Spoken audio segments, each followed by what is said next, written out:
Hello, everyone, and welcome back to Through the Realm of Light and Shadow, a wonderful 5th edition based Lord of the Rings adventure that we've been running for a few months now. I'm excited to jump into this day's game, but before we do that, a brief announcement. By this point, I'm sure you're already aware that we have a Discord server up where you can interact with the lovely people in this game and in our Shattercast panel if you watch our podcast. We've got channels set up for all of the content that we provide, and you can interact with us and hang out with us. Check that out. If you're watching this on YouTube, there will be a link in the description below. I hope we'll remember to actually put that there when we post this video. I'm sure we will, because we never forget anything here at Shattered Studios. We are perfect, truly, in every sense of the word. Maybe not. But without further ado, right? Without further ado, let's jump into this episode, and let me tell you where we last left off. After several weeks, really, of journey throughout the Mirkwood, you guys eventually landed in the abandoned ruins that you had been searching for so long, looking to find out why you had been imprisoned and why you were being taken there in the first place. You encountered a large orcish creature of some kind who unfortunately defeated one of your compatriots, Cyrell. May he rest in peace. But soon after, you dispatched the orc and continued to search throughout the ruins and particularly the keep that was within them. Inside the keep, you found an assortment of odd items, not the least of which the small business card in size sheets of almost like thick parchment paper with some sort of hidden design that you weren't able to fully discern the nature of, but eventually found several of these cards that kind of fit together as the pattern flowed from one card to the next. Eventually, you guys saw Wilhelm leave with Cyrell's body, returning home towards Rohan with information that was much needed by his people there. Eventually, you guys slowly made your way out of the Mirkwood as you left the heart of the Mirkwood, heading southeast towards land that's known as the East Bight. You did eventually encounter a rather interesting fellow who was kind of happy to see you guys in an odd way, a man by the name of Torin, who said that he was, I believe you did say where you're from, right? Who sent you? Yes. Okay, yep. Wonderful. I just wanted to double check that before I dropped lore that everyone Tell them all the secrets. Yeah. Who did reveal that he had been sent by Radagast with some gifts from Radagast and a letter, at which point you guys exited the Mirkwood proper, for the first time clearing back out and seeing grass and not just trees in front of you. You looked to the south, and across an impossibly long field, you saw a stretch of blackened mountains with a dark, ominous storm cloud raging behind them and slowly creeping towards you. Still days travel away, but you recognize these mountains as the mountains that form the northern border of Mordor. Silent flashes of lightning dotted the sky in front of you. There was a cold chill in the air, and you guys decided to maybe make camp right there on the edge of the woods and not venture out into the open just yet. And so that is where we left off, with you guys right on the borderline between the Mirkwood and the flats known as the Brown Lands.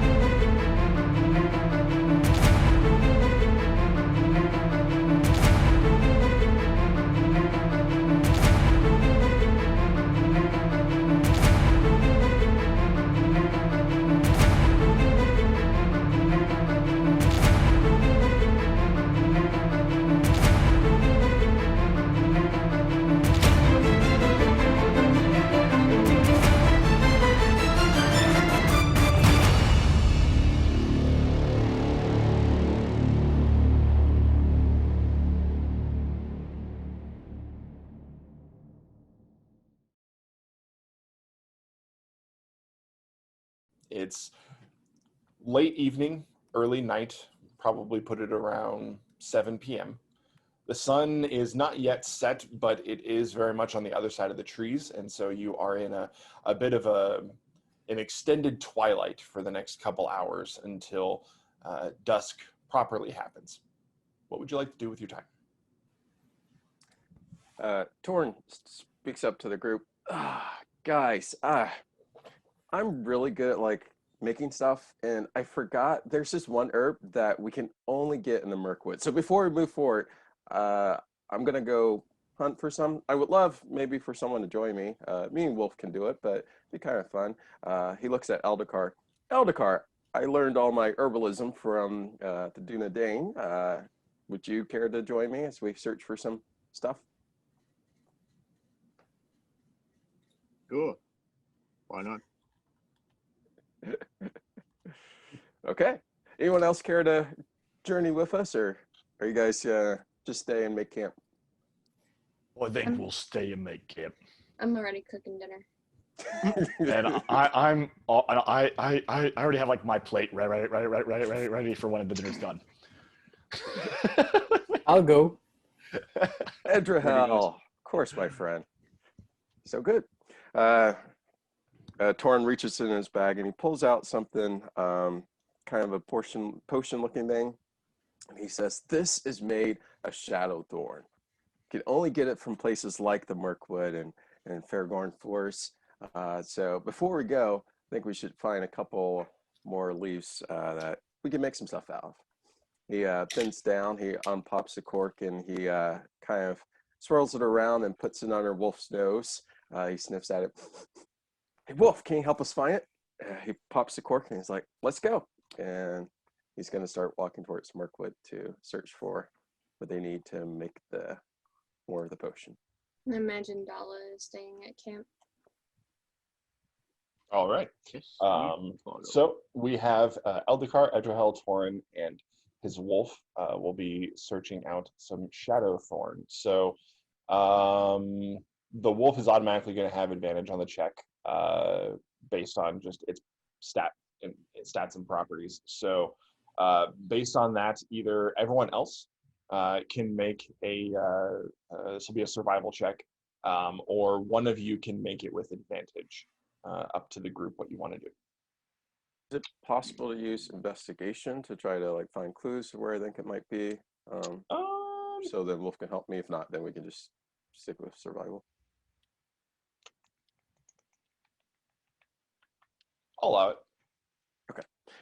Wolf gives me some bonuses when I'm doing investigation stuff. So how would that work out in the group? What bonus does it give you with investigation? Gives me advantage plus it doubles my proficiency with investigation. Gotcha.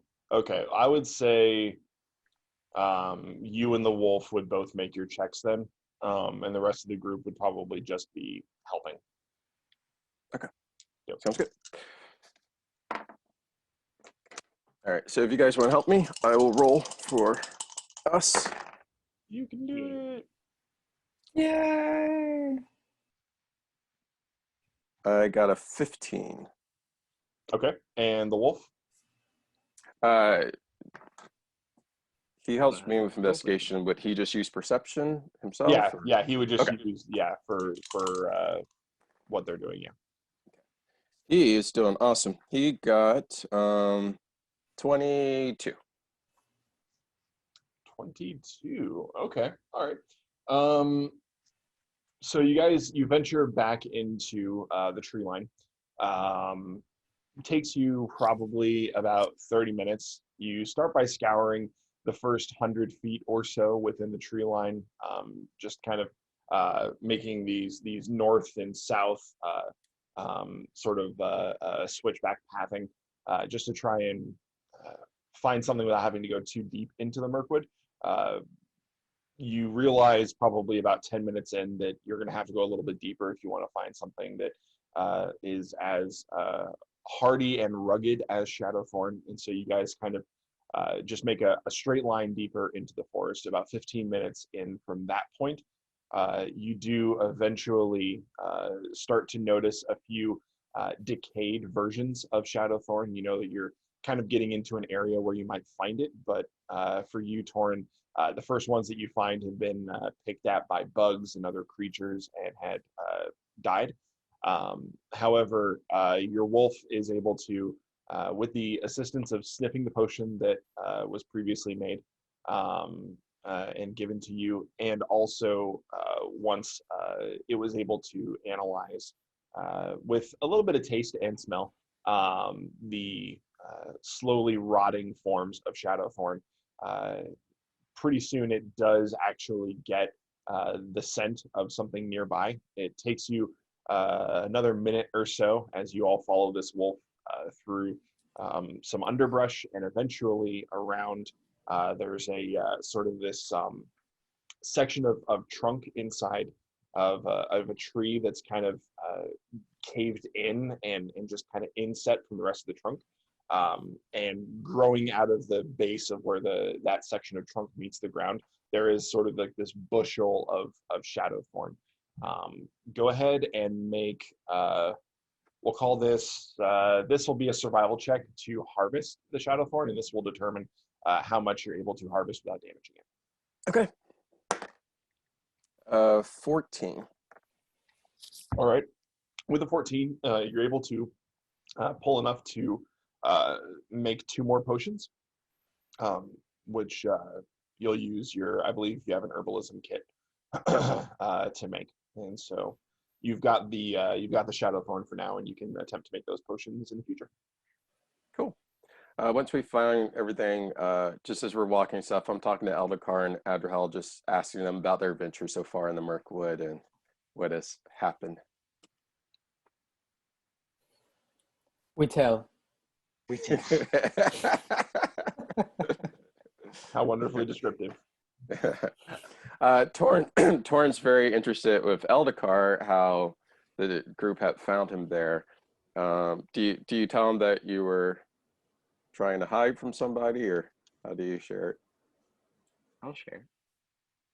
Well, I had a run-in with someone, and well, I haven't really told anyone about this yet, but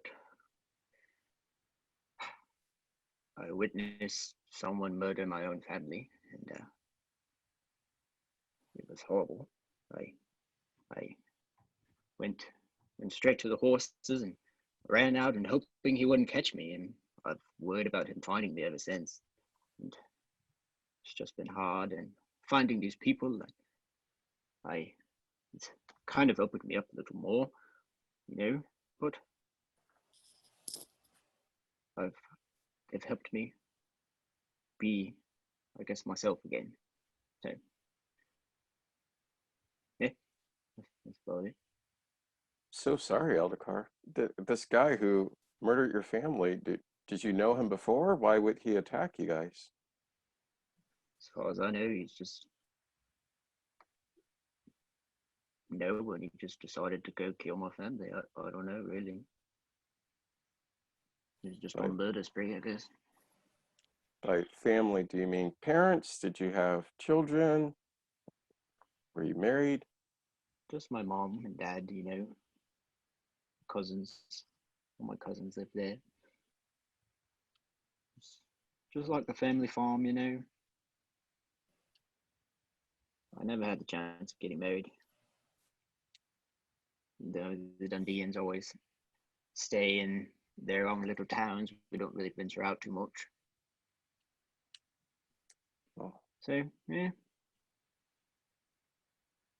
I'm glad Been you were hard, able but- to escape. Oh, yeah. Barely escaped with my life. So I ran straight into the forest over here and was stuck here for almost 30 days.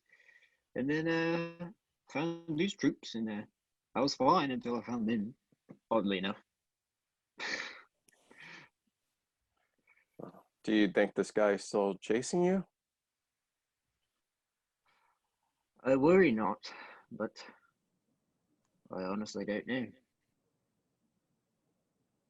Do you have a description of him? Maybe we can keep an eye out for him.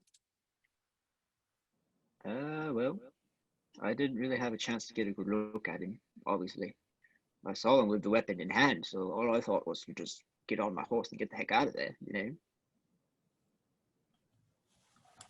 I imagine he was, kind of big in posture. And he was brown-headed, maybe a little patch under his chin. But other than that, that's about all I got. I think he had a cloak on. He was human, from what you could tell. From what I could tell, yeah. Oh, very sorry to hear that. Maybe when we get to the next town, we can tell the authorities there. Maybe they can be on the search for him. Maybe. Thanks for sharing, friend. Thank you. I seem very welcoming and easy to talk to you. Some people say that. Oddly familiar. Like if we knew you. Not sure what you're implying, elf friend. Odd things that have happened all around. But we won't get into that right now. Eldakar, thank you for opening up. This is the first time that I'm hearing about it. I know, friend. I know. It's, like I say, it's been hard. By the way, what is this potion we all supposed to do anyway? Oh, Torin gets really excited as he starts to describe ad nauseum all the impacted effects of it. To summarize in a minute, it gives the user advantage on saving throws for an hour. So helps them exceed at being safer. So, but he goes on for about 15 minutes describing all the qualities of it, and I'm sure It's great. it's riveting tale. It's great to have advantage in saving throws. Yeah, definitely. Edrahel, speaking about unusual things, your horse, Alagos, I believe you said, That is her name. That's correct. she's quite amazing. Tell me a little bit more about her. It's been amazing. The whole journey with her. It's wow. It's like the souls are connected in a sense. Like if we were one person, like if I get it's like I get to choose for her, but at the same time, like she helps me in everything that I do. It's quite incredible. I don't know. Actually, did we tell you about Maglor and what happened before, and how actually I met her? Just briefly on the walk here. Oh, just briefly. All right. Well, it was pretty interesting. How much do you know about the lore of these lands and about history itself? I'm a little bit more averse. I've heard of Maglor actually, and have actually done some things with where he's been. So yeah. Interesting. What do you know about him? Good Lord. I tell.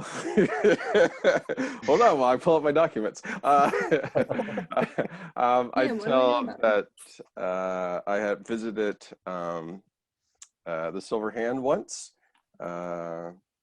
Radagast had sent me on a mission there, so I got to know just very briefly Maglor and a couple other people there, and I told the party that as we're traveling, I can kind of guide us back there. If we But want. did you get to know him in particular? Not too much. Just Yeah. spoke to him briefly. It was quite an interesting area that he had around him when we met him. Well, again, he was the one that introduced me to Alagos, so pretty fond. I couldn't say that I have a bad feeling about it, but hey, anything can happen. These times are perilous times. Yes, Quite he interesting. too seemed unusual to me, but I feel that he was trustworthy. Well, that's basically it on my side. Torin Cool. keeps chatting about herbs and stuff that he has found in the past and stuff, and as they're walking back towards the camp, I assume. And you are all regaled with more description of herbs and flora and fauna than you ever expected, with particularly keen insight to that which exists within and around the Mirkwood. He describes a few plants that you guys had noticed in your travels, but had passed by, not realizing that there were medicinal or other interesting properties too. You gain a bit of an interesting understanding of herbalism. Most of it goes over your heads, but an appreciation at least is kindled for his expertise over the next about 20 minutes or so as you guys make your way back towards the camp. Around the time that you arrive, Haley is just finished preparing the meal, and you guys all sit down around a pretty low lit, but enough of a fire to help keep you a little bit warm as the air continues to grow colder as the sun approaches the horizon and night begins to really take shape just east of the Mirkwood.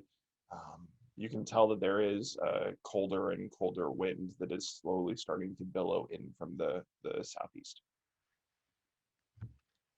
So as we're kind of sitting around the fire and we kind of listen to it snapple and pop, and I'm looking at my tankard and I'm realizing it's pretty low at this point, near empty. So pretty sad about that. Kind of close it up and set aside, and I kind of well, guess we've been together for quite some time. I just think it's all good to just let some stuff out there in the open now. Cannot hide behind the good drink anymore. But I feel like with this whole Silver Haim business, we're probably going to be together for the long haul. So I think it's good that I let you know a few things about me. Good old Nebuchadnezzar Silverdude. So Mike kind of sits back and he gets like in his old storytelling posture, kind of leans over a little bit, has some more wrinkles on his forehead. I like slyly just pull out my lute and just like doing the little background. I just kind of thought at it. I'm just like, yeah, that's good. I go, so come from a long line of dwarves, the silver dudes. So you know what we're about, and what my dad and my dad's dad and my dad's dad's dad's dad and my dad's dad's dad's dad's dad's dad's dad. What we do is we go and we take all sorts of gems, jewels, gold, silver, alike, and we smash it all up into swords, into hammers, into armor, make the most beautiful, intricate weapons you could ever think of. They were known all the way across dwarven kind, especially in the Lonely Mountain after we moved in there when Smog was rooted out. And but one day I was there and had me drink in hand and, enjoying life as I was. And in the shop, never really did much for me, but it's what I was going to do because my dad's dad did it, and my dad's dad's dad's dad's did it, and my dad's dad's dad's dad's dad's dad's dad's dad's did it. So I thought, this is what I'm going to do. And then we hear this alarm that someone's snuck in, and they were breaking in the shop. So we sneak in back there, and I run into the safe where all of our best armaments are and whatever, and I see this female woman there. I don't know if she was elf or human. Face was covered with a cowl, and of course I said, "Oi, what you doing back in me shop?" And I thought she was here to steal something, but she said, no kids will leave closer. She said she was there for me. Now I've been approached by a number of females in my time, but something tells me by the way she said it, that wasn't really what she was implying. So I said, I don't care if you hear from me. Get out me pa's shop. And she put her hand on me.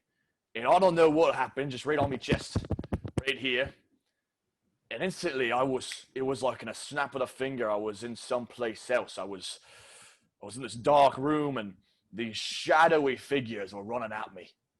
And I was looking around, and I pull out this hammer, and I'm striking them down, and they just kept on coming. And they kept on coming, and they won't stop coming. And then eventually, I was taken out by them. And I came back from this weird experience, whatever dark magic this woman had put on me. And I says, what is the meaning of this? What's going on here? And she was telling me that, I was called to hold back the shadow, hold back the darkness. She said, bruise and break until the whole thing's done.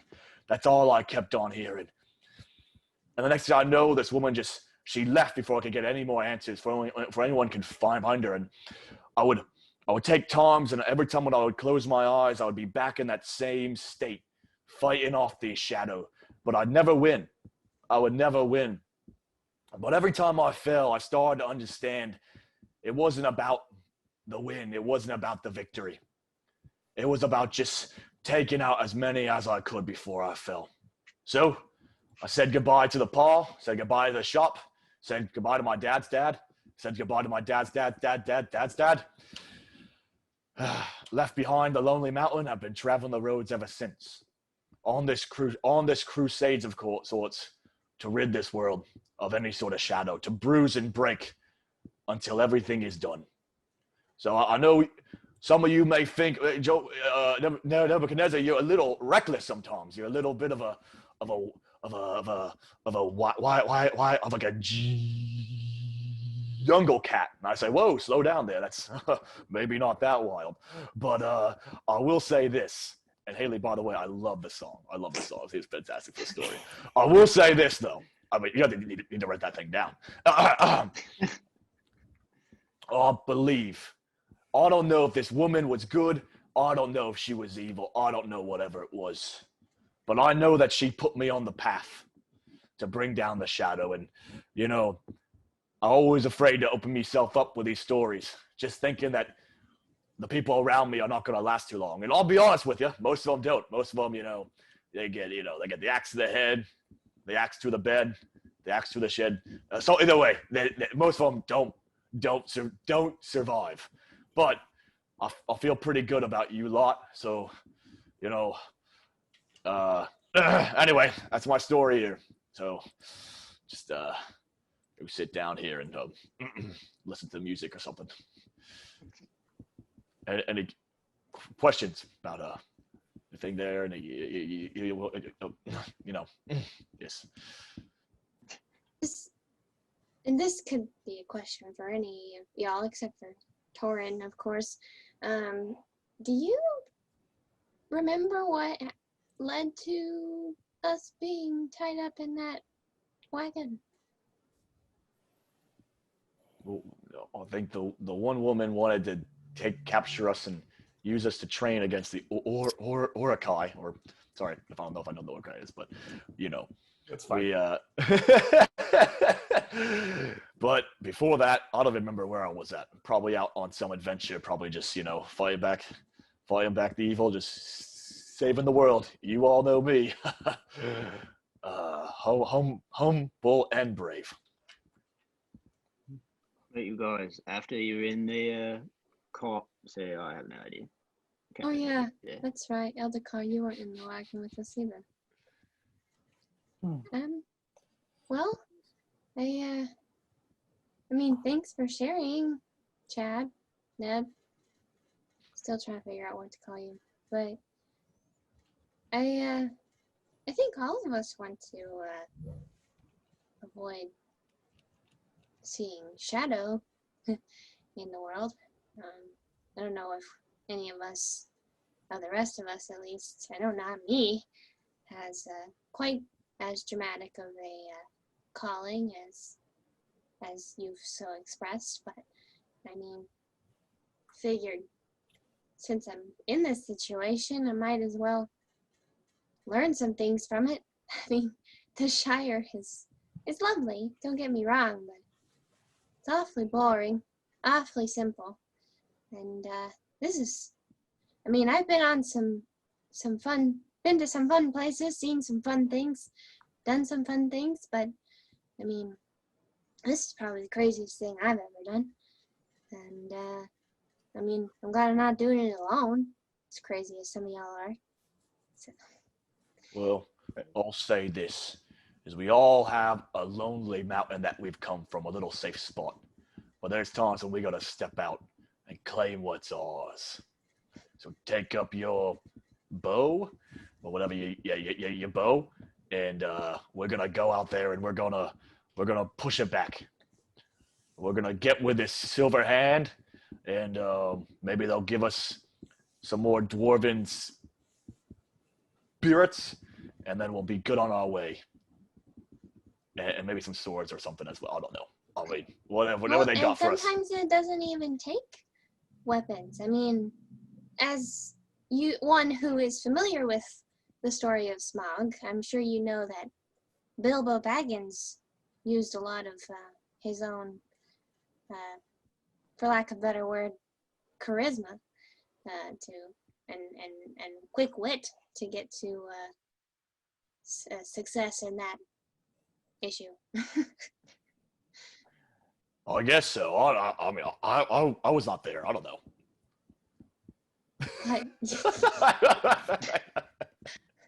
That's true. We just had Bilbo's accounts.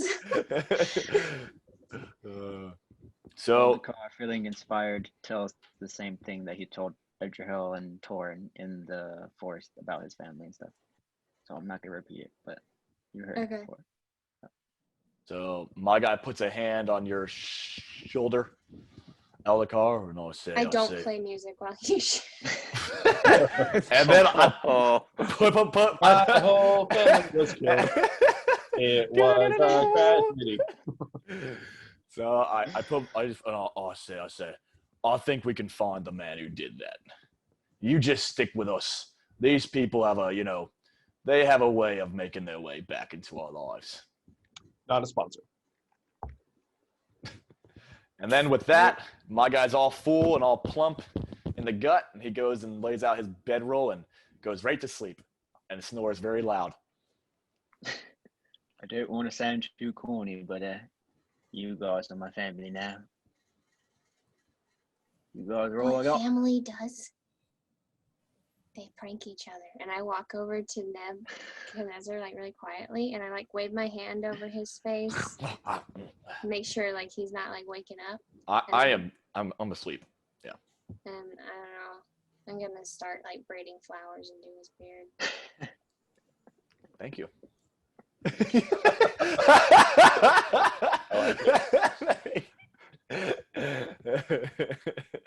Doing some kind of weird shape or something with his beard. Make it look a little silly. The flowers in the beard. I think I can dig that. I like it. I help. I choose to stay asleep. I'm not gonna make any rolls. All right. The two stealthiest, the elf and the hobbit. Why don't you just make a call this a performance check to see how beautiful the braided bouquet is. Oh, please get high. 16. Oh, 16. Super fancy. You're very proud of your work. You've woven in several colors of small budded flowers, some weeds, but still pretty ones that create different colors within his beard. Some white, some blue, even a couple reds and a purple as well. And it's this beautiful symmetrical pattern that you've woven within his beard. How about for you, Gabe? Oh, was it okay? Sure, yeah, I'll do that. So what was it, like the left side and the right side? Do I have the hair? Did you have the beard? Whatever you You want. can do the Hell hair. should do his I'll work hair. on the Yeah, board yeah. and you do that. Just so you guys know, my guy just has like chest hair that's just like a thick rug. All right, so I'm doing the hair. You're doing the hair on his head. Just say, just put off. Just throwing that out there. It's what he's got up here. All right. I mean, dwarves usually have longer hair, right? My guy has a mullet that's red. Of course you do. You have mullet and then you have like shaved on the sides? Yeah, it's like definitely business in the front, Like taser face? mullet in the back. Taser. I'm a little more good looking than Taserface. With the flowers in the beard, yes. So go ahead and give me your performance roll, Edgerhill. All right. Let's see. Man, performance. So this is what I want to do. I want to take out my hunting knife. Oh no. And I want to start like making like this wonderful intricate like shape on his eyebrows. I'm trusting that he's doing this Oh, my because he eyes are just gonna be rolled gone. a natural 20. And No, not because he he just rolled a like a natural nat 1. I already know he rolled a nat 1. I rolled on that 20. Oh, wow. Okay. So, and then at the same time, I'm not taking any tricks or anything like that, but I'm taking my hunting knife and then I'm just making this wonderful integrated like side kind of thing here where you have shaved. So it's like not completely shaved because you haven't worked on that in a little bit. So it's like grown a little bit, enough for me to be able to put like some So you're cutting a wonderful design into designs. his hair. Yeah, Okay. exactly. Do you write Edrahel was here, or what do you? No, actually, that on one side is this integrated beautifully thing that even goes with the flowers and all the things in the beard. On the other side, it's like Chad loves Eldrahill or something like that. Oh, no. Beautiful. I like it. I like it. I was pretty. Okay. All of those What's things your plus? have happened. What's your modifier for the natural 20? Like, what's the total? I don't have any modifiers for that. Oh, well, Oh. actually, no. Now that you talk about it, I didn't put it charisma. So it's actually -2. You got a nat 20. You got a nat 20, everybody. All right. The natural. For a second. 20. Thankfully, I honor natural 20s and natural 1s, so the nat Yeah. 20 will not be an 18. So, John, does Chad have good dreams or does he have bad dreams tonight? Tonight, he has good dreams, specifically because for the first time in several weeks, you're not under the oppressive overhang of the Mirkwood. Okay, I was just curious because that will affect my mood when I get up in the morning. Yeah. And he sees the artwork. The artwork. Torn's very touched by all this. Points of the night, he dabs his eyes because he's crying a little bit. Other times, he's like slow clapping, and then he's over there giggling with his dog Wolf when they're doing all the designs and stuff. Before I turn into bed, I do want to take the Shadow Thorn and actually make the potion out of it. Okay. So go ahead and make a skill check with your Herbalism kit. Herbalism. So Herbalism allows me to, the kit allows me to apply my proficiency. Yes. Is that correct? How that works? And because one of my class things, I get 2 times my proficiency. So hopefully that'll help. Yep. So it's effectively what we would call expertise. Awesome. 23. Okay. The first potion that you go to make, you're able to sort of boil some of the water over the campfire, and you like poach the first batch of Shadowthorn. You strain it out, fresh water, boil it again, strain it out, and then you're able to, in a mortar and pestle, grind up the sort of mushy remains of the plant. And then once you've got like a paste, you take some more fresh water, mix that in, give it a bit of a shake, and it dissolves inside the hot water. And you've got 1 potion successfully made. Go ahead and make another check for potion number 2. Okay. That is that's 10.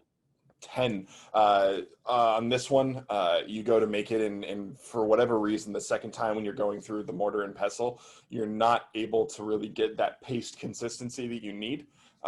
It wasn't broken down enough. You're not sure if you didn't let it boil too long or what, but it's almost there, but not quite. You could add some water to it and have a questionable potion, but you're not sure what the results of consuming it would be. I'm going to add some water, make another potion, but I'm going to make sure I clearly mark it. Okay. All right. So I'm over there. I'm like, jackrabbit. All right. So on that one, just mark on your inventory, Shadowthorn potion ? Okay. It's like Nebuchadnezzar's poisons. Yep. Nebuchadnezzar's poisons. You must have rolled really low if you doubled your proficiency. I did. I rolled a 6. Ah. Ooh.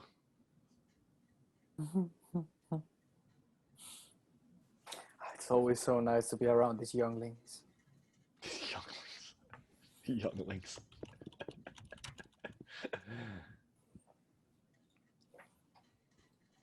It's like a breath of fresh air.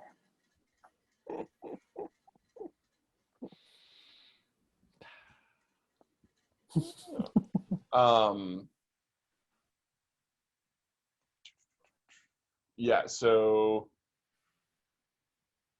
do you have any modifier to your sleight of hand? For me, it's +4, just regular. I'm Okay. not proficient in it. I would have called. So the herbalism kit lets you add your proficiency bonus to ability checks you make with the kit. But I would have called that a sleight of hand check because it's like the dexterity of creating the potion. So you would have also had that +4. It would have been the ability check, and then you would have added the herbalism kit modifier on top of that. So that 10 would have been a 14. Oh, okay, cool. Yeah. So It's not just a straight D20 plus your herbalism kit. It would be actually like a sleight of hand check plus the herbalism kit. Does that make sense? It does. Okay, so plus dex. Okay, so that was a 14. Is that still kind of a 14 would have been mysterious? just enough. 14 was the DC. Okay, So you have 2 successful Shadowthorn potions. awesome. And then I had 1 with me before, so I have 3. You have 3 total, yes. Cool. That's great. Awesome. Thanks. Cool. Thanks. Good to know.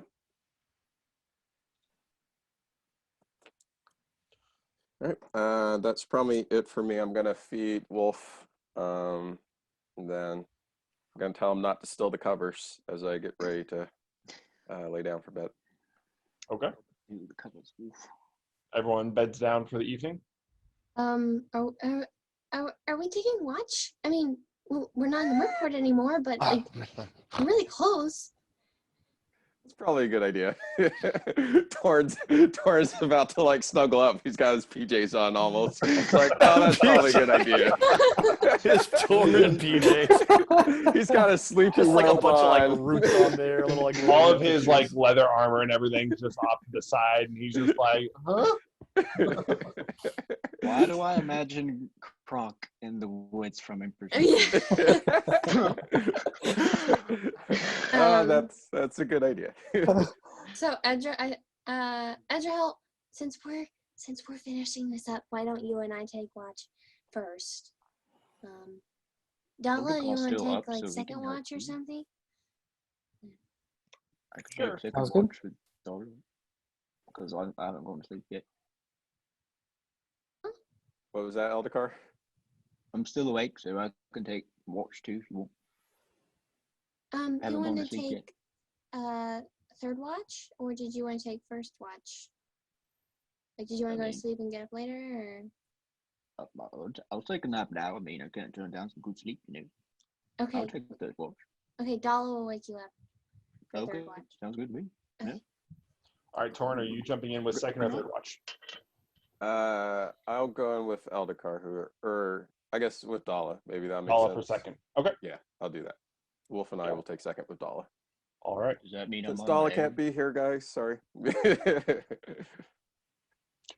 All right. So first watch will be Haley and Edgerhill. So both of you can make a perception check, or one of you with advantage.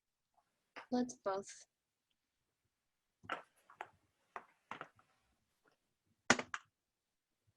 $13. Okay. 24.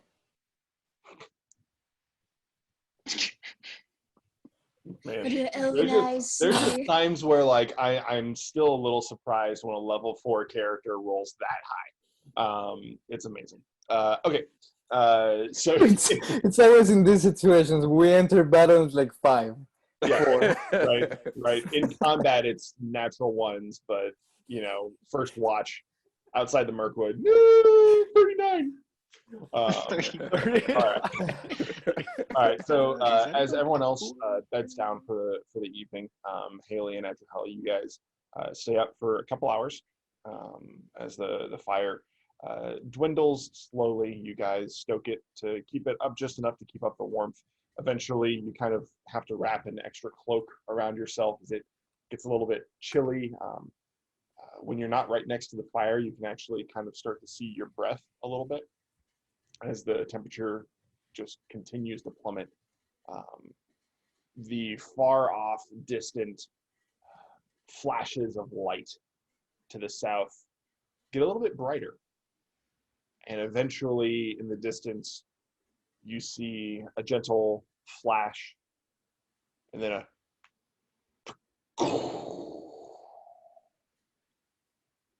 and then a as thunder slowly starts to roll towards you guys. You're not sure yet if it's going to be some sort of freezing rain or if it's just a lightning storm, but the clouds have slowly encroached towards the camp. They're still a few hours off. You don't hear a wall of rainwater coming towards you, but you are starting to hear the low rumbles of thunder as it approaches. Aside from that, your watch passes without incident. All right. How far in are the clouds? They cover the majority of the flatland ahead of you that you guys are going to be traversing over the next few days.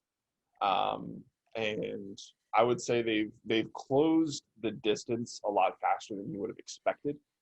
Based on how fast they were moving when you first left the Mirkwood, it looked like they were still a couple days away. Now, just based on the flashes of lightning, you get the sense that they're probably only about 2 or 3 hours away. So it appears that they have picked up pace.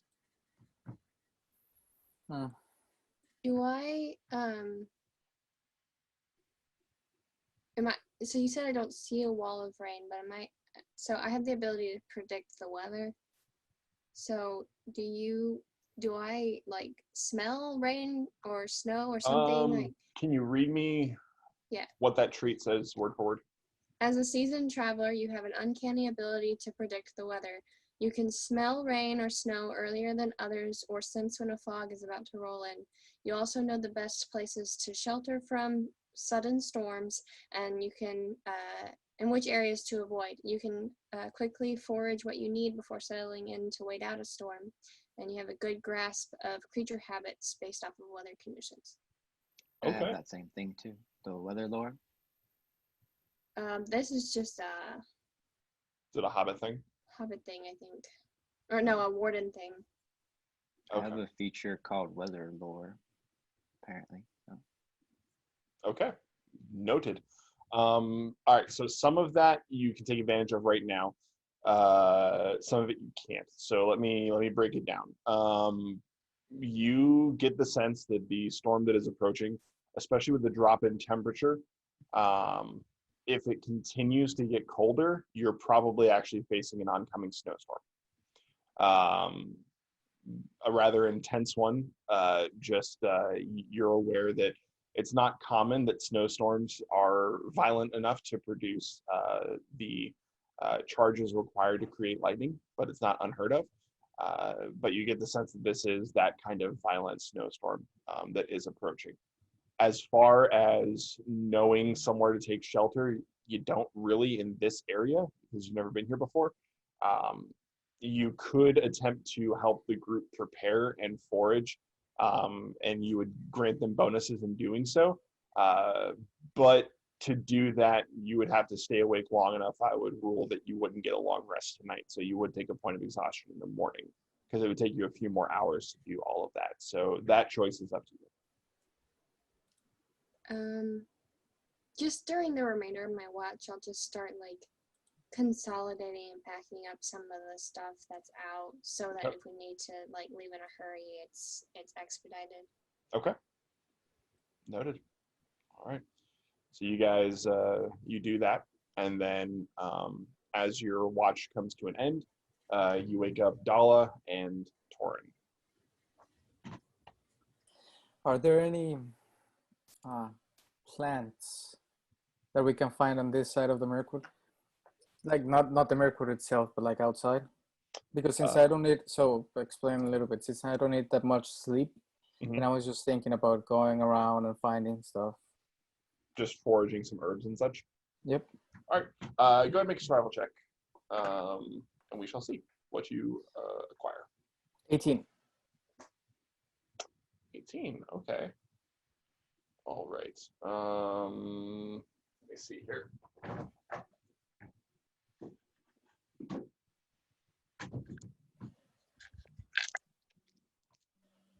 while he's doing this, Dala and Torin, go ahead and make perception checks. I'll roll for Dala. Sure. You guys wake me up, and Torin's like, he hops out like fresh and ready to go. He actually takes a while to wake up Wolf. And then as he's working with Dala, like he is talking her ear off, like ask her about her background, everything. I'm sure she's excited about that. So, all right. So making perception checks. So I guess I'll do mine first. All right. So Torin gets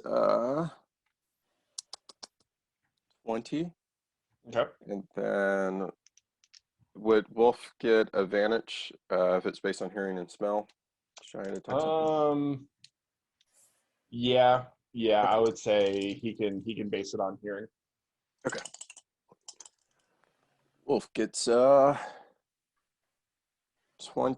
21. Okay. 20 and 21. Dala got a total of 14. So they wake you up, let you know about the incoming storm. You see that Haley has already started to consolidate some of the equipment that you guys have, so that you can get up and move quickly if you need to. You do see in the distance, right on the edge of the light that's emanating from the campfire, you see Edgehell scouting around, staying low, keeping an eye out for any threats, but really also at the same time, you can kind of tell that he's studying the ground, looking for any interesting plant life. Edgehell, you do come across a thin, long stretch up against the Mirkwood of this plant that kind of catches your eye. Go ahead and make a nature check to see if you can identify what it is. Nature. It's this tall grass with really long leaves. It's very interesting. 18. 18.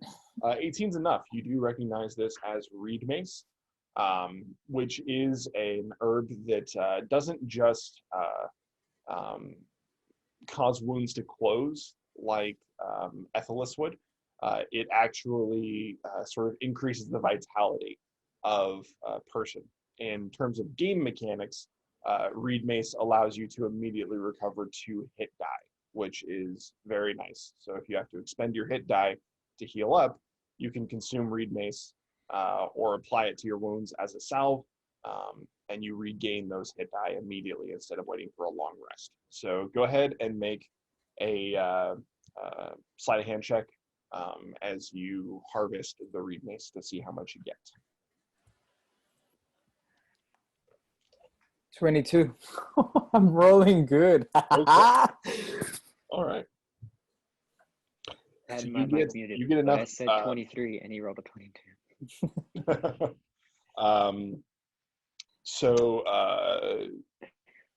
There was, just to let you know, because this might seem disappointing after all that, it was a D4, and then there was going to be an additional modifier based on what you rolled. With a 23, I gave you a +2 to how many servings, if you will, that you found. And then I rolled a 1 on the D4, so you found 3.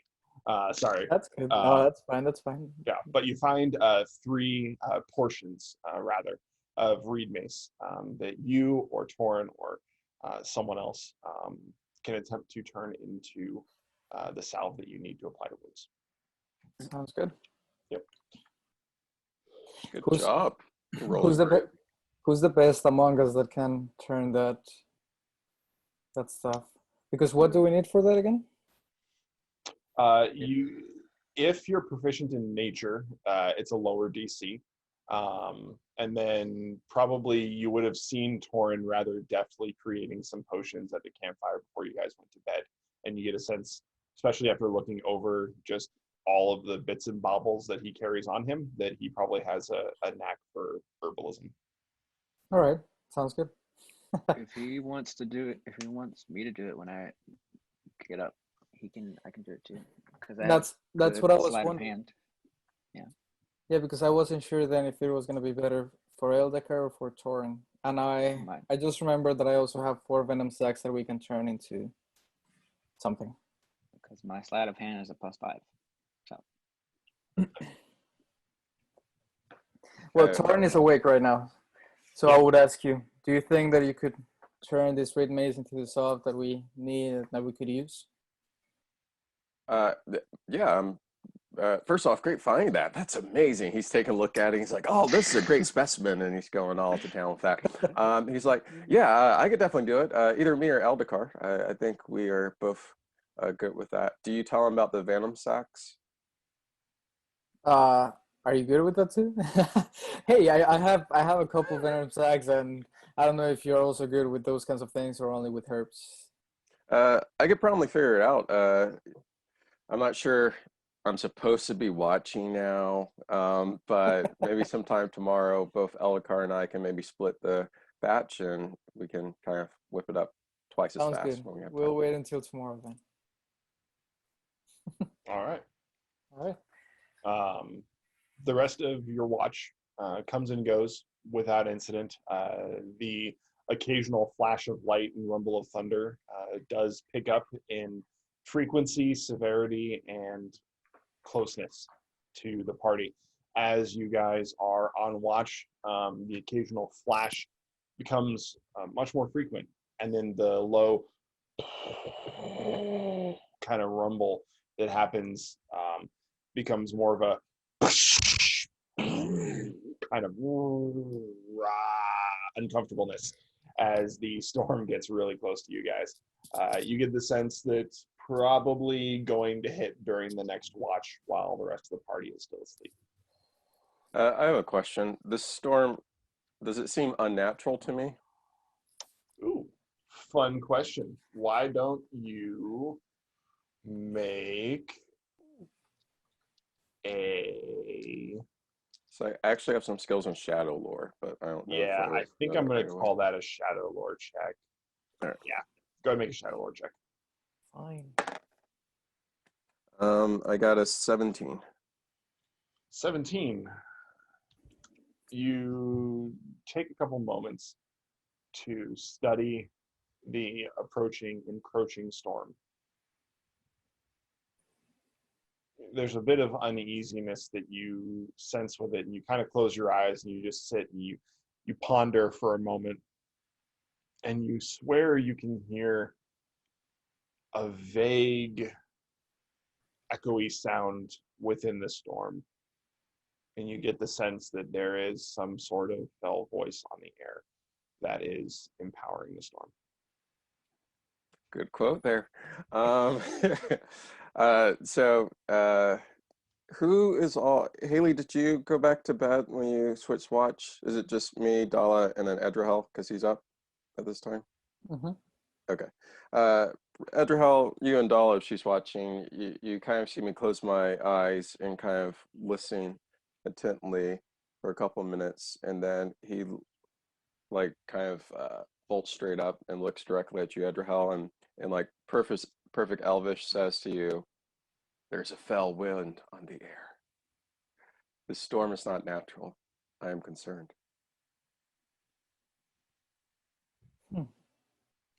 What do you perceive besides that?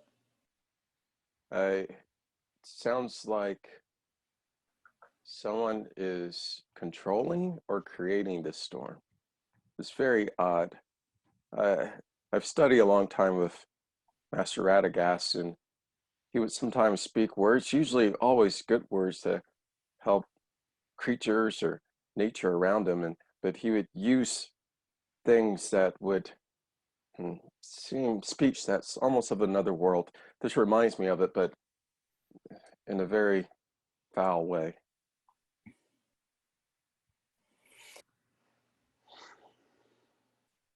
Do you think that we should keep moving? Seems the storm's getting closer. I would probably advise maybe waking the group and moving on, but I will follow your lead.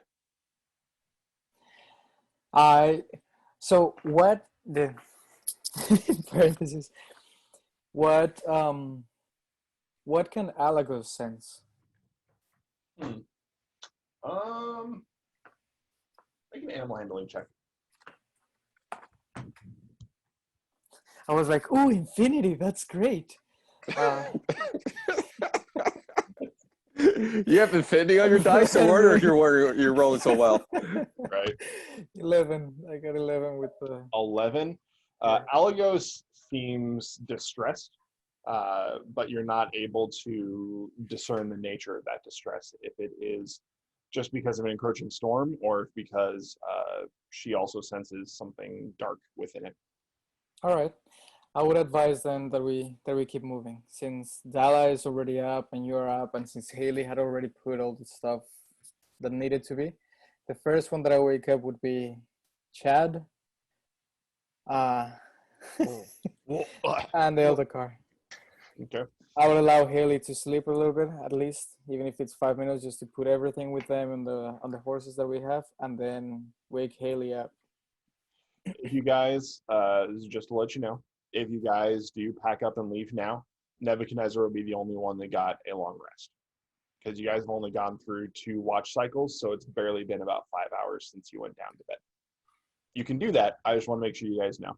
And so the rest of you would get a point of exhaustion, which gives you disadvantage on ability checks for the next day. So that's just something to keep in mind. Torin will look to Edrahel. That's different from decide. Shadow, right? Yes. I would still say that we start moving. I'd rather have that than the storm catch up to us. All right, so you wake my guy up. I kind of like, sure, I'll say, what's going? And I see like the storm in the distance. And I'm like, oh, that's what's going on. And then I kind of like, I go to stroke my beard in thought. And I'm like, and I kind of like lift it up, the big beard, to look at it. And my guy just looks around and he's like, oh, I love it. He picks up his gear and he gets ready to go. Do you roll for that reaction? Yeah. Well, one of my traits that my guy does care about his look, so he thought this was pretty neat. So, you know, if it was like a nat 1, he probably would not like it. But since you guys rolled so high, obviously he has not looked at the side of his head yet.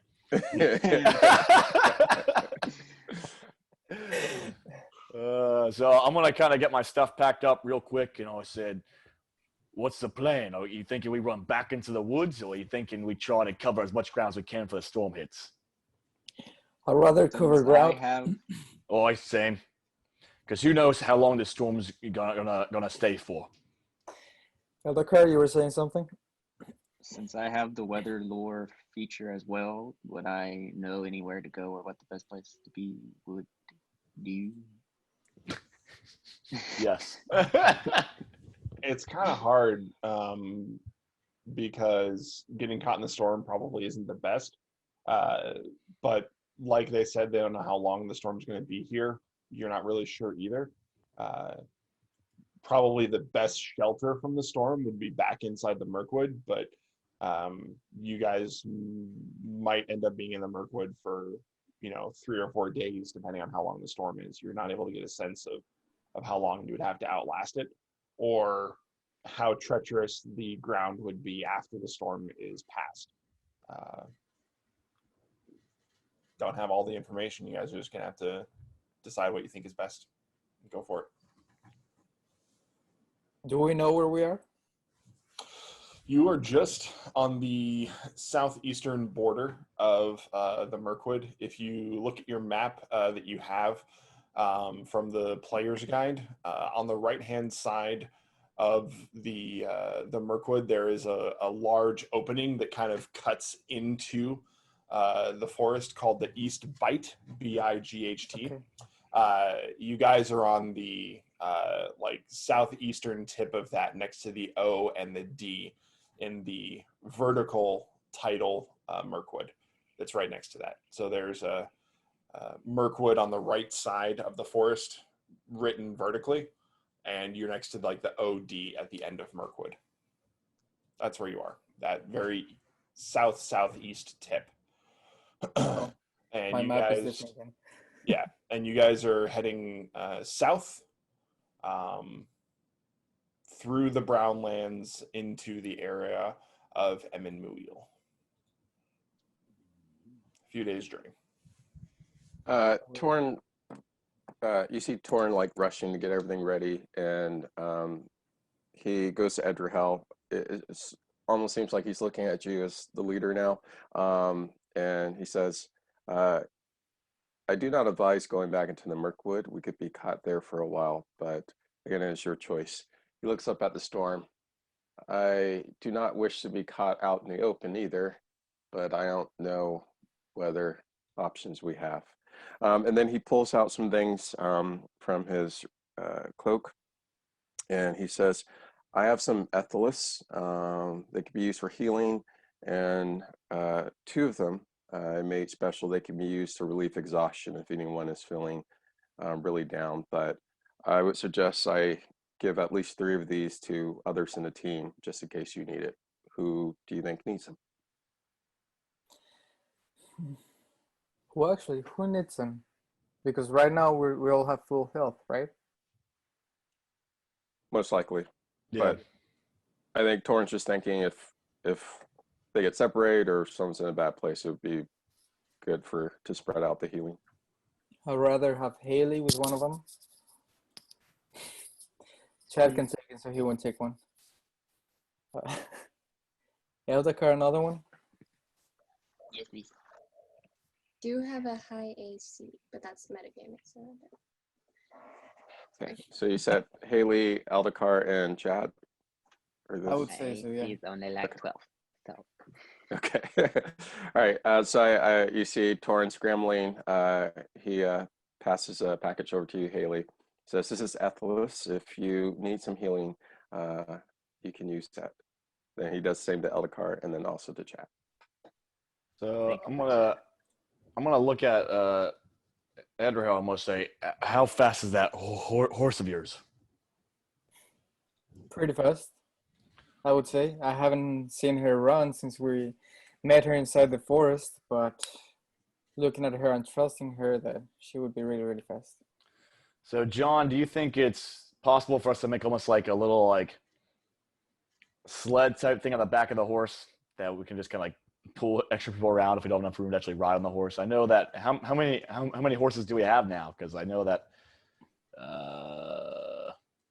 Wilhelm took their horses. yeah, I know, that's what I'm thinking. Like how many horses are left now? It's one and Alagos. It was the cart, the horse that was one of the horses that was pulling the cart, and then Alagos. I thought we had 2 horses pulling the cart. One of them got lost. How did that Whatever happen, happened- Torrance? So whatever have happened to 2 my horses. horse that I had when I was in the forest? I You like had a totally horse? Forgot about that. Yeah, because part of my story is I Oh, yeah. got the horse you from hopped my on a farm horse. and then rode it over here. I don't think But I anything actually totally happened to forgot. that horse. It just hasn't come up in the story, so you would still have that horse. Oh, cool. So I still technically. well, if we have Three three horses. if we have 3 horses, like that's good. We could just do 2, and then 1 on the last one. Yeah. So Oh, 2 and 2. Which direction because do we need to Go. go to the next destination and the story or whatever? So if you guys are Can heading go to for the Mirkwood? Silver Hand, it's pretty much a straight shot south. The only one of you that's been in that area would be Torin.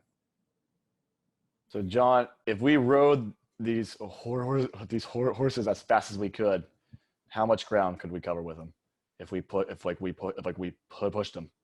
So if you pushed them and you went for a fast pace, you'd probably be able to cover about half the distance between here and you'd get about halfway through the Brownlands between here and the hills, the Emin-Muil, or Muil. From there, it'd be another day to get to that area, and then probably a third day to actually find the Silver Hand in there. So pushing them fast, it would be a total of 3 days. So I'm still trying to figure this out. Were we in southern Mirkwood or in heart of Mirkwood? You passed through the heart of the Mirkwood, but you were south of it in the keep.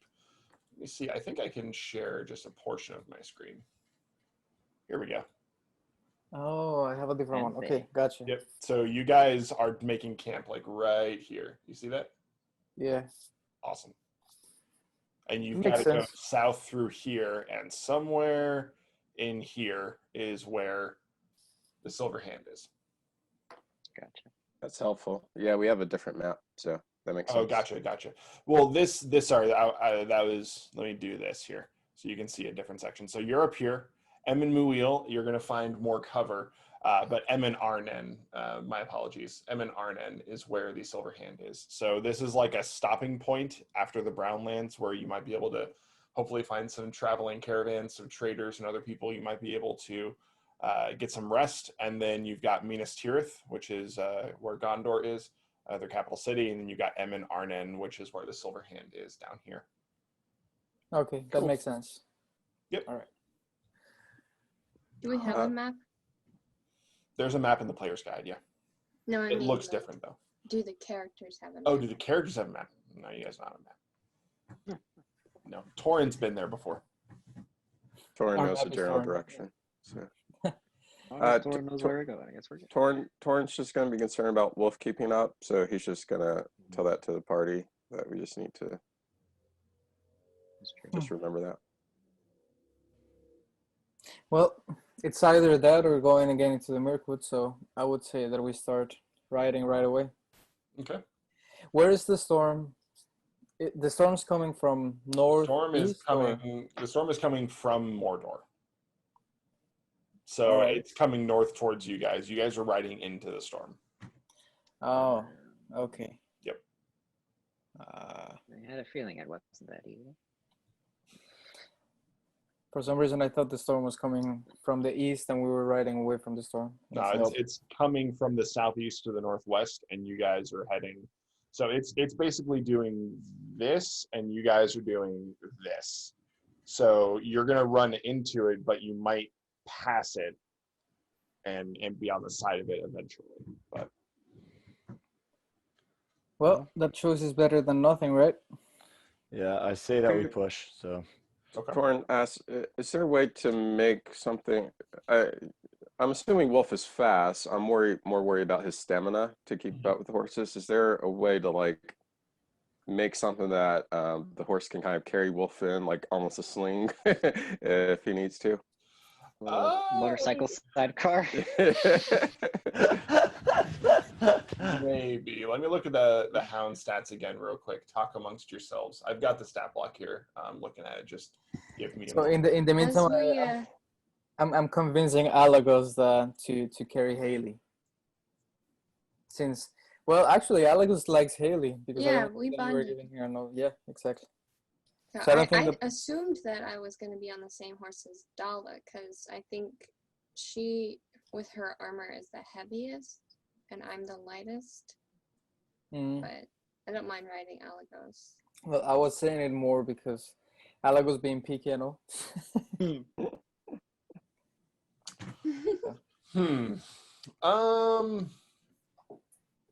All right, so the way that this is going to look mechanically, just so you guys know, pushing the horses as fast as you can to get there in about 3 days is going to require a couple Constitution saving throws for the horses so that they don't take points of exhaustion and eventually lose their speed. Especially with you guys riding 2 people to a horse and pushing them very fast, it's gonna be right on the edge of what they can do for a couple days travel back to back. The hound that you have is not a small dog. It's a medium beast, and so it would be a little much to add that to any of the 3 horses. It would probably give them disadvantage on those Constitution checks. So you can do it, but it would probably be bad in the long run. You might want to just see if your hound can keep pace for now. Sounds good. Once we get past that kind of tip thing of the storm you were talking about, we wouldn't really have to keep pushing the horses. It's really just after we get past the storm. So we wouldn't really have to push the whole way if we didn't want to. Yeah. You guys are effectively going perpendicular to the storm, but instead of it going east-west and you going north-south and cutting right through, it's going at an angle. So you guys are going to end up passing through more of the storm, but potentially breaking through to the other side at some point, hopefully in your first day. One last thing. So Torin informs the group that he also has 1 potion of hagweed that gives advantage on saving throws for a week. And he has 2 potions of King Cup. And that makes that gives lucky for up to 1d4 plus 1 day. So that gives I think advantage, is it, on attack, saving throws, and ability checks. Or is that it? Or no? If you roll a 1, you re-roll it again. So that's what King Cup does. So I just mentioned that, and I mentioned that I'm not sure if it's possible, but he's going to suggest that if we need to give that actually to the horses, if we convince them to take that, maybe that might help them as we go. Break the cup.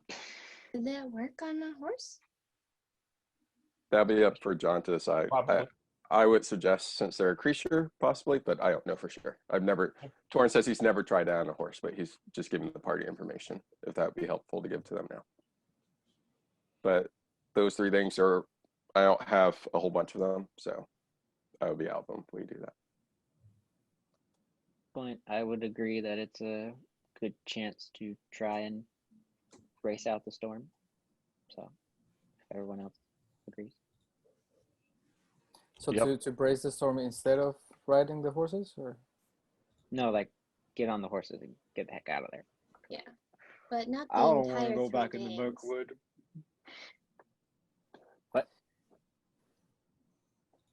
Yeah, well, once we're past the storm, then we can slow down our mounts, but we just gotta get into this storm. So Margot's, I'll think I've had enough chit chat, and I just go to mount one of the horses, not Gabe's, one of the other ones.